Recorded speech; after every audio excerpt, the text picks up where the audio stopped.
Hi guys, today we will talk about how to fix Dasher login error on your settings. So all you have to do is you just click here on settings here, then it's going to take you here in this list on your settings here. Then you just go down, then you click here on apps, then it's going to take you to apps list here. Then all you have to do now to just go down here to looking for DoorDash app here.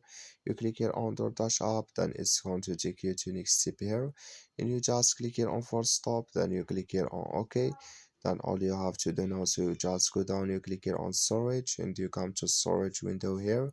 You click here on clear cache, and all you have to do now to just go to your Play Store. You click here on Play Store, then you search for DoorDash app. It's going to show for you like this. You will find their update, so just click on update, and it's going to work with you. Thank you for watching. Don't forget to support us by liking, subscribe.